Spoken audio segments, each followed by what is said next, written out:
Epstein files social মিডিয়ায় বর্তমানে সবচেয়ে চর্চার বিষয় হয়ে দাঁড়িয়েছে। एप्स्टीन का एप्स्टीन फाइल्स ये एप्स्टीन के एप्स्टीन रिलेटेड ইতিমধ্যেই আমরা এপস্টিন ফাইলস ও তার ক্রিয়েটর জেফ্রি এপস্টাইন সম্পর্কে আমরা অনেক কিছুই জেনে গেছি এবং সেই সঙ্গে জেনে গেছি কিছু মানুষের মুখোশধারী বিশ্ব নেতা ও সেলিব্রিটিদের সম্পর্কে। তবে এপস্টাইন ফাইলস বিতর্কের এই সময়ে হঠাৎ করে চর্চা শুরু হয়েছে জেফ্রি এপস্টাইনের ঘরে উদ্ধার হওয়া মুসলমানদের পবিত্র কাবার কিসওয়া বা কাবা শরীফের পবিত্র কালো কাপড়ের 3টে টুকরো নিয়ে। স্বাভাবিকভাবে চর্চা হওয়ারই কথা, কেননা এপস্টাইনের মতো পৃথিবীর অন্যতম কুখ্যাত অপরাধীর বাড়িতে পবিত্র কাবা কিসওয়া গেল কিভাবে। তো শুরু হলো এই কাপড় সরবরাহকারী ব্যক্তিকে শনাক্ত করার পালা এবং অল্প কিছু সময়ের ব্যবধানে চিহ্নিত হলো এপস্টাইনকে কাবার কিসওয়া সরবরাহকারী ব্যক্তির নাম। তবে কথা প্রায় সকলেরই অনুমান ছিল যে এপস্টাইনকে পবিত্র কাবা শরীফের কিসওয়া গিফটকারী ব্যক্তি সৌদি আরব বা আরব আমিরাতেরই হবে। আর সত্যি তাই হলো। এপস্টাইনকে পবিত্র কাবার কিসওয়া যোগানকারী ব্যক্তি হলেন একজন মহিলা যার নাম আজিজা আল আহমাদি। তবে তিনি কোন উদ্দেশ্যে কিভাবে এপস্টাইনকে কিসওয়া দিলেন এবং তার সাথে এপস্টাইনের ঠিক কেমন সম্পর্ক ছিল তার বিস্তারিত জানবো আজকের এই এপিসোডে। তো চলুন শুরু করা যাক। পবিত্র কাবা শরীফ থেকে অসাধারণ ক্যালিওগ্রাফি যুক্ত ইসলামিক কলমা লিখিত ও তরল স্বর্ণ দিয়ে ডিজাইন করা কালো কাপড়টি যাকে কিসওয়া বলা হয়, সেটি প্রায় প্রত্যেক বছর পরিবর্তন করে নতুন লাগানো হয়। আর এই কালো কাপড়টি বিশ্বের মুসলিমদের কাছে অত্যন্ত শ্রদ্ধা ও আবেগের জিনিস। প্রতি বছর আরবি জুলহজ মাসের 9 তারিখে এই কিসওয়া পরিবর্তন করা হয়। কিসওয়া পরিবর্তন করার পর পুরাতন কিসওয়ার কিছু অংশ ঐতিহ্যগতভাবে জাদুঘর, কোনো মুসলিম বিশিষ্ট ব্যক্তিবর্গ ও সংস্থার মধ্যে বিতরণ করা হয়। তবে প্রতি বছর যে এমনভাবে বিতরণ করা হয় তা নয়।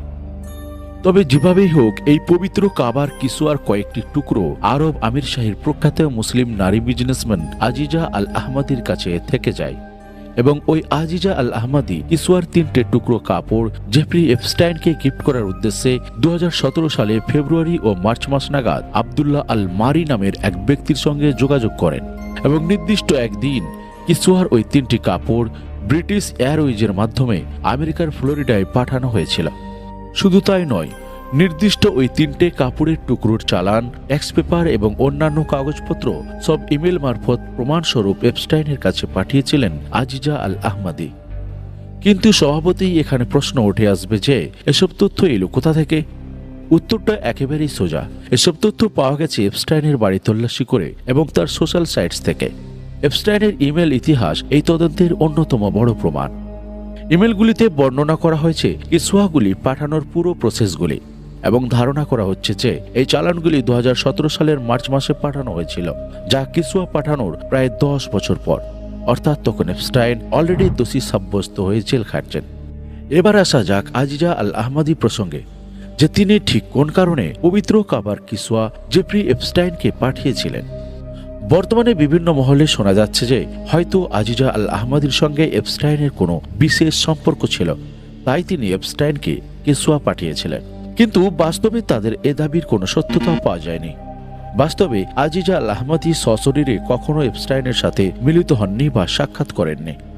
তবে তার সাথে এপস্টাইনের বেশ কয়েকবার ইমেল মারফত কথা হয়েছিল।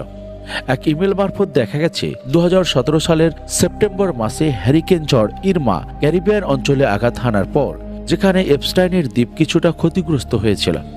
আর এই খবরে উদ্বিগ্ন আজিজা আল আহমাদি এপস্টাইনের শারীরিক খোঁজ খবর নেন। শুধু তাই নয়, আজিজা নাকি এপস্টাইনের সচিবের কাছেও এপস্টাইনের শারীরিক কন্ডিশন বেশ কয়েকবার জানতে চেয়ে মেল পাঠান। তবে একথাও সত্য যে আজিজা আল আহমাদি কখনো যে এপস্টাইনের দ্বীপে সশরীরে গিয়েছিলেন তার ছবি, ভিডিও বা খবর আজও প্রকাশিত হয়নি।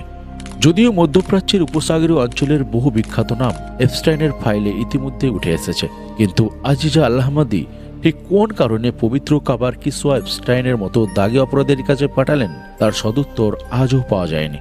হয়তো কোনো ব্যবসায়িক সুবিধা পেতে, নয়তো তার পশ্চিমা দেশে রাজনৈতিক পরিচয় পেতে। কোনটা যে ঠিক তা কেবল সময়ই বলবে। আশা করি এর সত্যতা একদিন না একদিন প্রকাশিত হবেই। আজকের ভিডিও এই পর্যন্ত। ততক্ষণে ভালো থাকুন, সুস্থ থাকুন। ধন্যবাদ।